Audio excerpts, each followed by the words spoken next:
आज supreme court में अहम समाअत हुई है। जो रिजर्व सीटों के केस का है और फैसला महफूज हो गया। ये तमाम कहानी बहुत दिलचस्प है। आज भी ऐसा वाज़ेह तौर पर नज़र आ रहा था कि जैसे चीफ जस्टिस कादी फाइज़ साहब मेजॉरिटी में नहीं है, इसी वजह से फैसला फौरी नहीं सुनाया गया। हालांकि जस्टिस मुनीब अख्तर उन्होंने कहा कि आप अभी फैसला सुना दें, आज सुनाते चीफ जस्टिस कादी फाइज़ ने, लेकिन कहा नहीं, मैं रिजर्व कर रहा हूँ, क्योंकि शायद उन्होंने कहने की कोशिश की कि मैं क्लियर नहीं हूँ।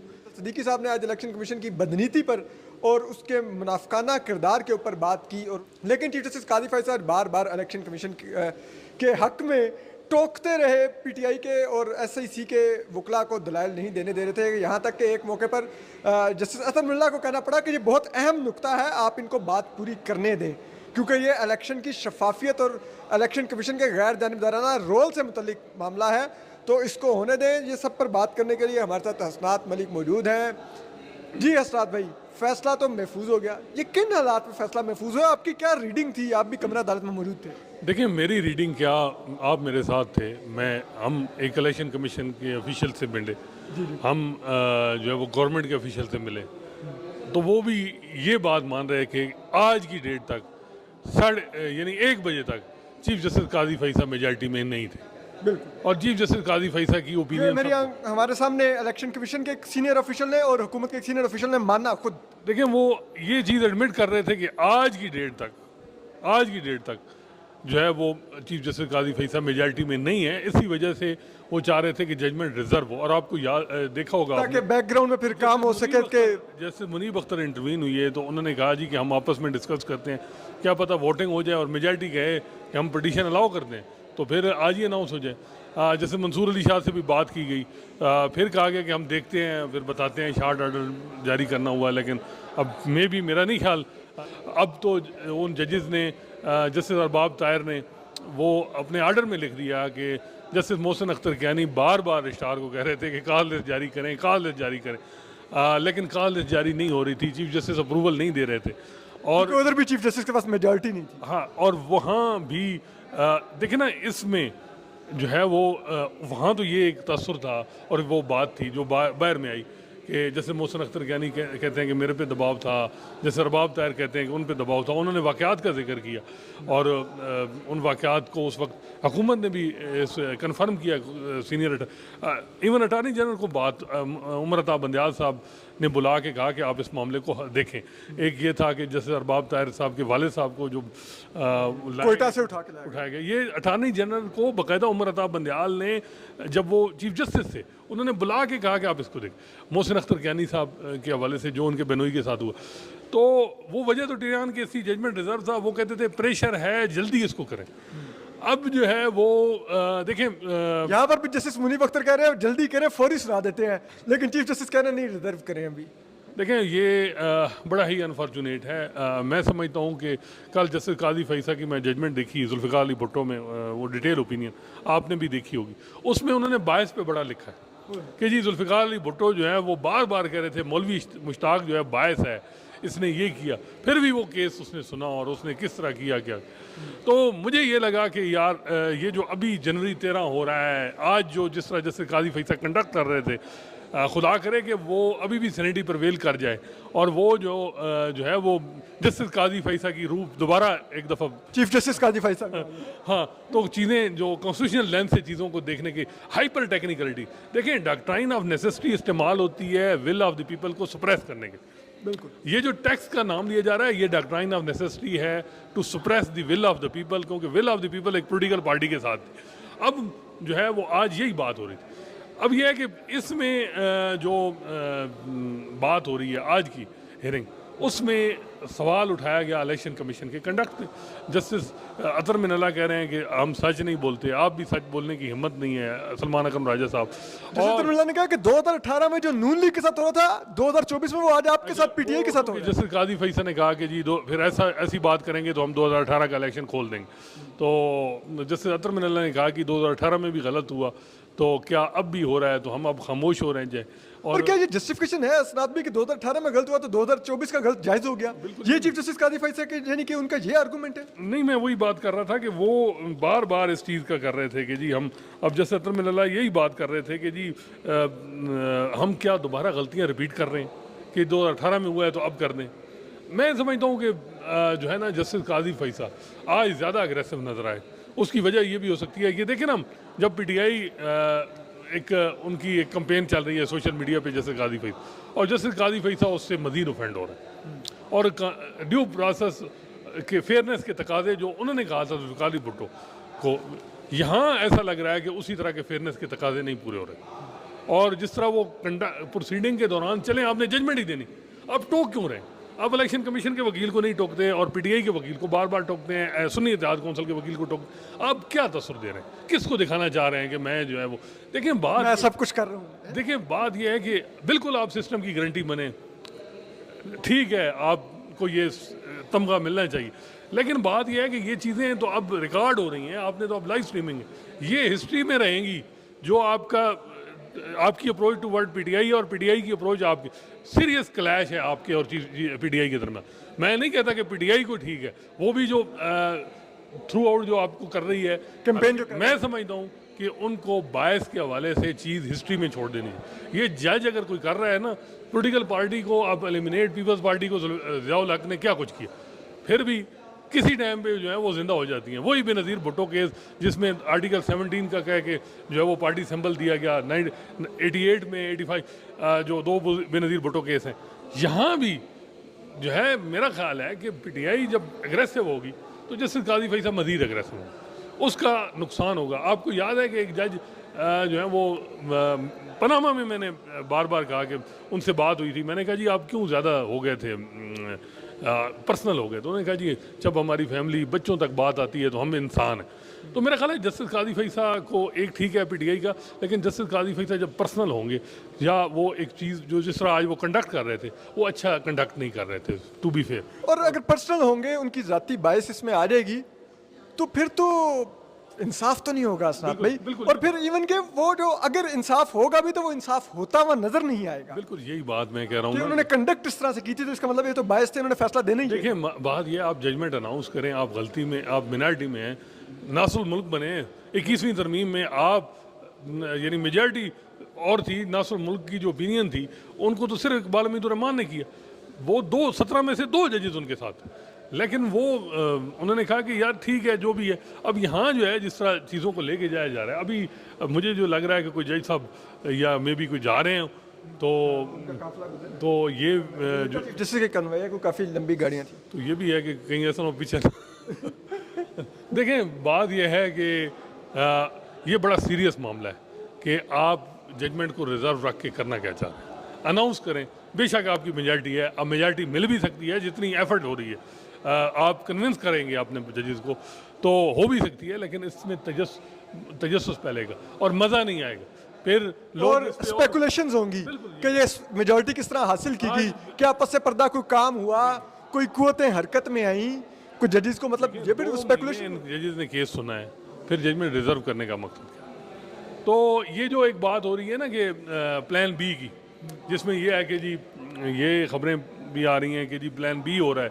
प्लान बी ये है कि न सीटें माले गनीमत वालों को दो, ना पीटीआई और सुन्नी इत्तेहाद कौंसिल को दो, लेकिन ऐसी इंटरप्रिटेशन हो जाए कि ईवान जो है वो 336 के बजाय 313 हो जाए और उस वक्त में दोबारा हुकूमत को 2/3 मेजॉरिटी मिल जाए। इस केस की इंपॉर्टेंस ये है कि क्या मिनॉरिटी हुकूमत कॉन्स्टिट्यूशन अमेंडमेंट कर सकती है कि नहीं। एक हुकूमत जिसमें पीपल्स पार्टी जो पार्लियामेंट है, पार्लियामेंट जिस तरीके से बनाई गई है, ये बात है, उसमें मिनॉरिटी, अच्छा मैं हैरान हूँ किसी जज ने ये बात नहीं की है पूरी हियरिंग में कि यार इस केस की जो इंपॉर्टेंस है वो कॉन्स्टिट्यूशन अमेंडमेंट है। अब जब ये बेंच बना फुल कोर्ट उस वक्त ये कंसिडरेशन थी, अब किसी ने ओपन कोर्ट में बात नहीं की। इन जजेस को वाज़ेह तौर पे एक्सप्लेन करना चाहिए था, इवन जस्टिस अतर मिनल्ला को एक्सप्लेन करना चाहिए, कि हम अपने इंटरेस्ट के लिए मंसूर अली शाह को करना चाहिए था, जैसे मुनीब अख्तर को चीफ जस्टिस काजी भाई साहब भी कह देते कि जी वो तो वैसे ही अटॉर्नी जनरल को उन्होंने मैसेज कन्वे कर दिया प्राइम मिनिस्टर को कि जी मैं 25 अक्टूबर जा रहा हूँ, अल्लाह हाफिज़। अब वो जो एक दोबारा होती है कि जी नहीं नहीं वो अभी भी नेशनल इंटरेस्ट में कुछ कर सकते हैं, वो भी आज क्लियर कर देते, ये सारा मसला ही हल हो जाता। देखिए पीटीआई और सुन्नी इत्तेहाद कौंसिल को ये 23 सीटें नेशनल असम्बली में मिल गई, वो क्या उनको होगा, या वो पीटीआई में उधर ज़्यादा सुन्नी इत्तेहाद कौंसिल की अगर सीटें उनको केपी में मिलती हैं तो सेनेट की सीटें उनकी में भी बढ़ सकती हैं, क्योंकि वहाँ अभी तक सेनेट का इलेक्शन नहीं हुआ। ये बड़ा वहाँ पे अपोजिशन की 18 सीटें थी, इन्होंने 30 सीटें उनको रिजर्व दे दी। माले गनीमत, ये इंसाफ। लेकिन वो कह रहे हैं कि जी आपके शेयर से जितनी आपने जीती उससे भी डबल दे दिया। आपने नोट किया कि जस्टिस काजी फैसल ने कहा कि जी हम जो इंटरप्रिटेशन है वो फेयरनेस पे करें या टैक्स पे करें।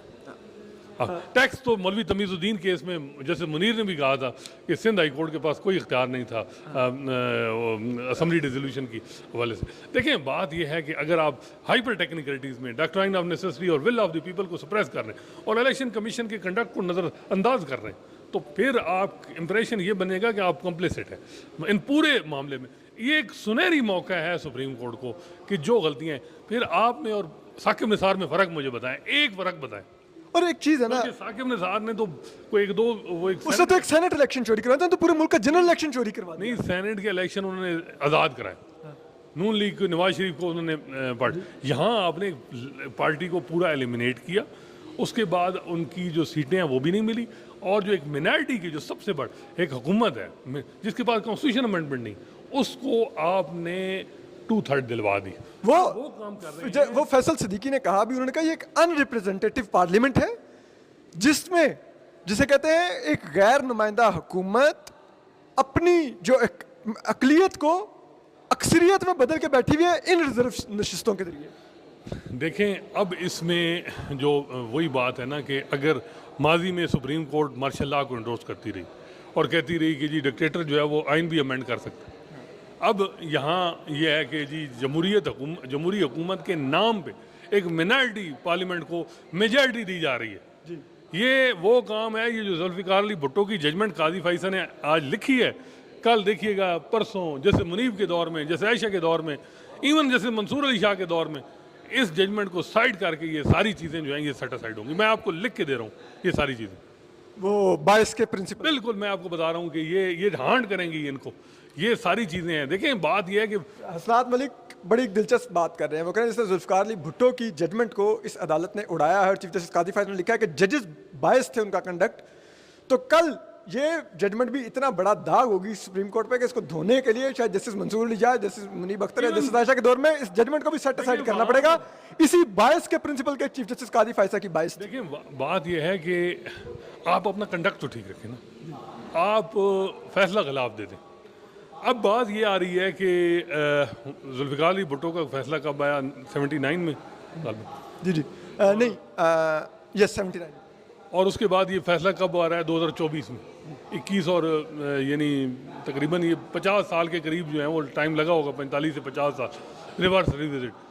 ये जो बायस वाला मामला है ना, ये आपने उमर अता बंदियाल की तायाद वाली नैली जो ख़त्म की, अपने 7 जजेस बिठा के कहा कि जी तायाद नैली नवाज शरीफ की गलत थी, सियासतदानों को नहीं किए, जो आप एक सियासी जमात के साथ करने जा रहे हैं, उसका जनाजा निकालेंगे एक पॉपुलर पार्टी को, तो क्या ये 10-15 साल बाद इसको तारीख कैसे देखेगी? मैं तो ये पूछ रहा हूँ। ये 15 नहीं, 2 साल बाद कैसे देखेगी? 2 साल बाद चले, अभी कैसे देख रही है? लोगों ने अनडू कर दिया फैसला वोट से। देखें, अब मतलब है साकिब निसार ने जजमेंट दी ना, आपको 5 साल लगे पनामा और ये जुरिस्प्रूडेंस को रिवर्स करते हुए, 5-7 साल, क्योंकि उनकी बाकियात थी, मे भी आपकी बाकियात भी होगी, लेकिन 10-15-20 साल बाद ये सारी चीज़ें आएंगी आपके पास, हांड करेंगी।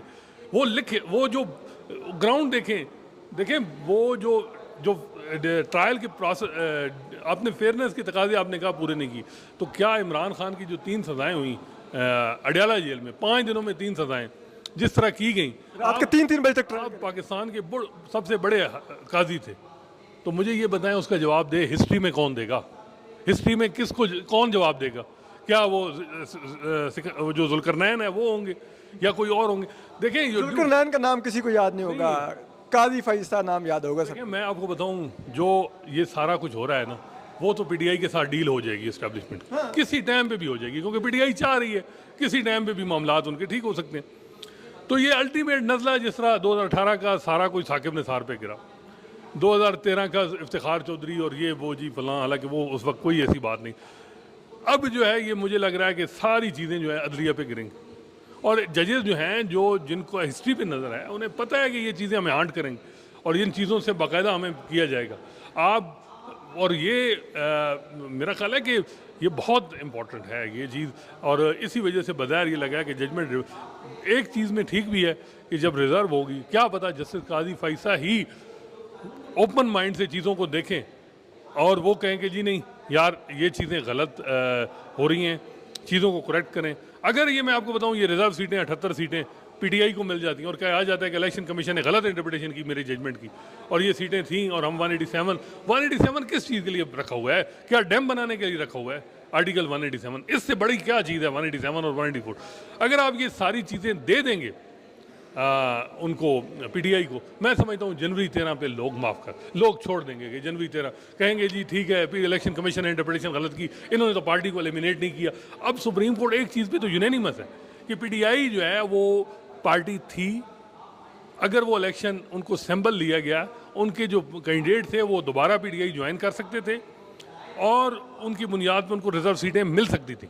अब ये है कि क्या अब ये किया जी अब पीटीआई हमारे सामने नहीं, बाकी कुछ नहीं।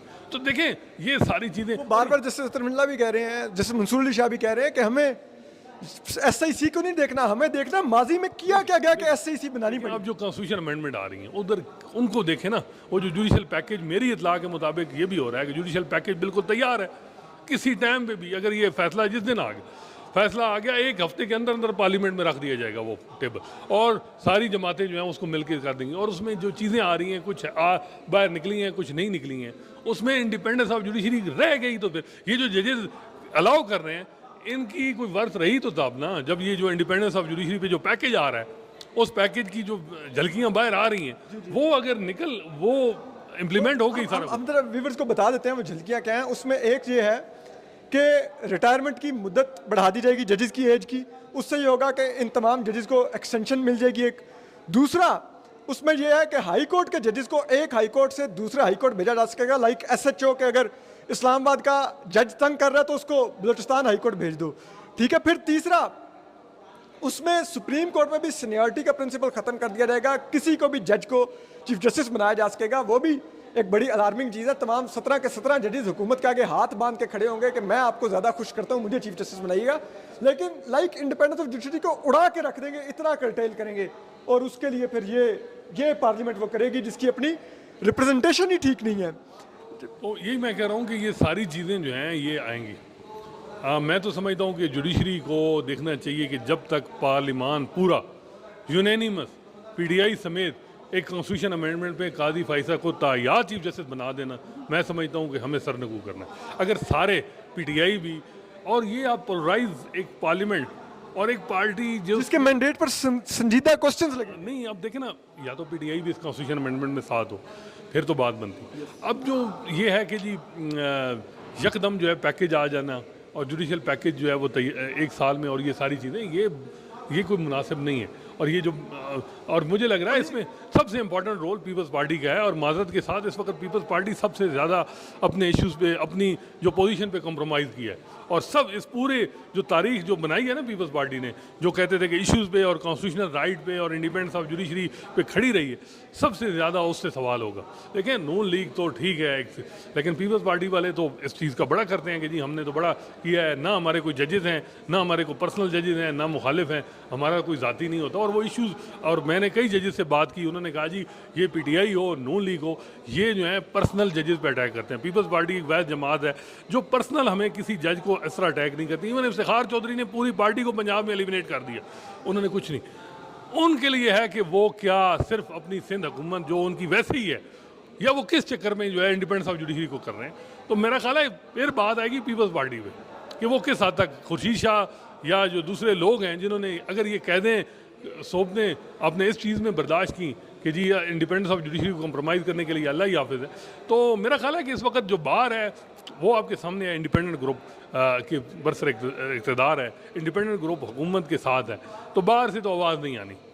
और इसमें अब जजेस देखते हैं कि जो मौजूदा इंडिपेंडेंट 13 में से कितने जजेस जो हैं वो साथ खड़े होते हैं, कितने फैसला करेंगे ये इस पे ही पता चलेगा। लेकिन वो साथ भी आपने कहा कितने जजेस साथ खड़े होंगे, लेकिन आज आपको क्या डिवीजन 6-7 की लगी या 5-8 की लगी, क्या लगा? एक मैंने रिमार्क देखा है उसके बाद मैंने समझ गया कि बस काई साहब से गेम हाथ से निकल गई है। जैसे ससन रिजवी का रिमार्क, जी, जी। जिन्होंने कहा कि कहाँ पे कानून में लिखा हुआ है कि सीटें दूसरी जमात को मिल सकती हैं। अब देखें इसमें एक और चीज़ है जो एक तीसरा पत्ता फेंका जा रहा है कि जी ना इनको दो ना उनको दो, लेकिन इंटरप्रिटेशन ऐसी कर दो कि 313 के तहत कॉन्स्टिट्यूशन मेजॉरिटी डिसाइड। मेजॉरिटी। हालांकि मेरा ख्याल है कि अगर सेनेट में ये सीटें जो है ना पीटीआई को मिली तो सेनेट में 2/3 भी नहीं मिल सकती।